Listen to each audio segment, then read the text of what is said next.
The Yankees are in on who? Why?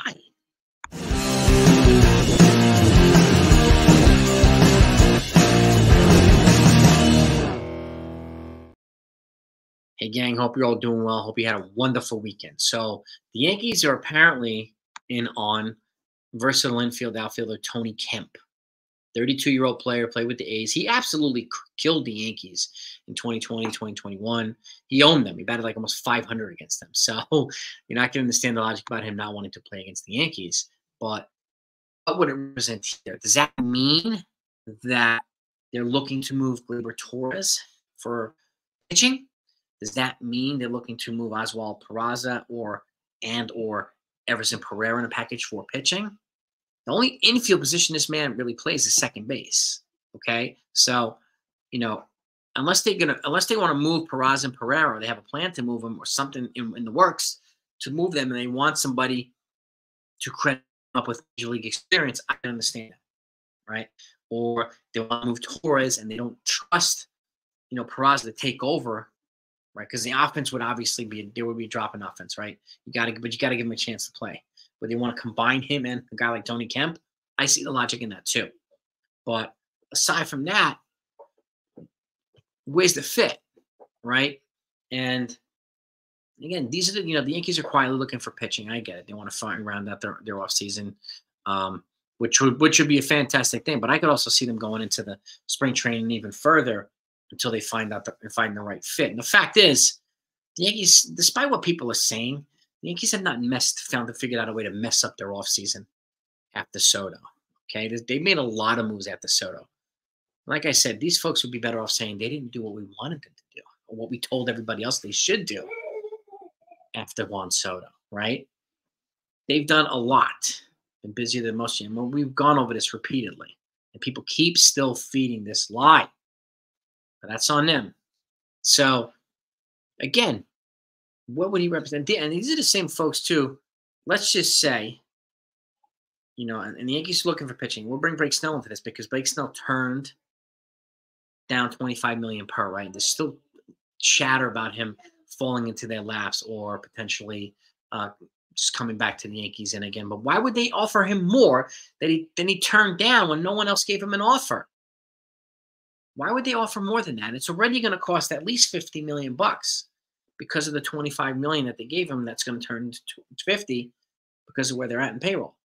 Okay, and the 2 draft picks and international money. It makes not a lot of sense to me at this point.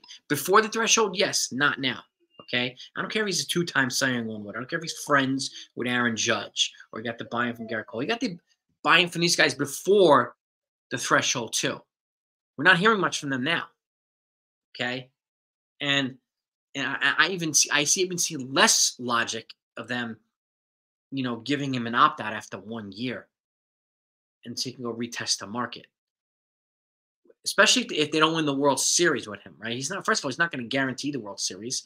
Secondly, if they don't win the World Series, the same people who are saying give him an opt-out after the year are going to be complaining, finding out a way to blame Cashman for something.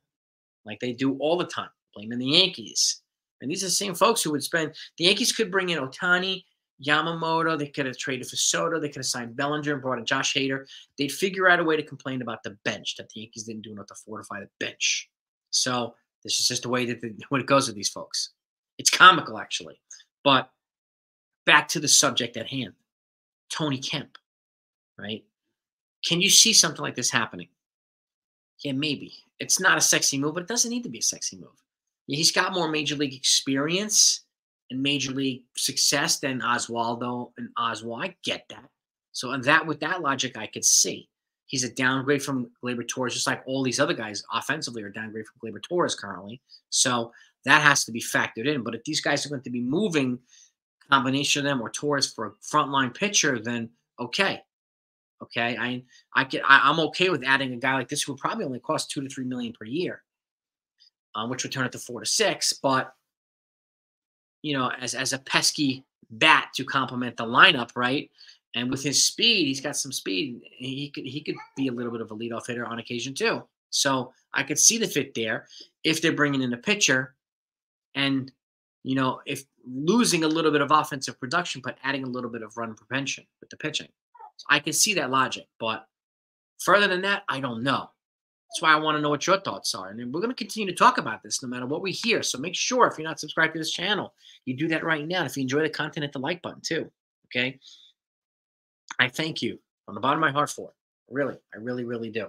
Yeah, I want you to come along for this, right? I can't wait to start covering games and doing all this stuff. So the season's right around the corner. Spring training is right around the corner. So we're about a week away, a little over a week away from this. So we have some action coming up. And I'm really curious to see what the Yankees do for the rest of this offseason. And again, I would look for them to make moves during spring training and potentially into early season too. That's when they brought in Jose Trevino, April. That's when they brought in Wandy Peralta, when they brought him in April. So they do make moves, during spring training and after spring training. So something to keep an eye out for. I think the big moves are likely done because the other big moves now are Scott Boras clients, and they're going to cost a boatload of money at this point. So, but if the Yankees bring one of them, that's their decision to do. I just don't see the logic in it at this point, especially a one-year deal with an opt-out. With Blake Snell, I don't see the point in that because he doesn't guarantee a World Series. So nobody guarantees a World Series, not even Yamamoto, not even Ohtani.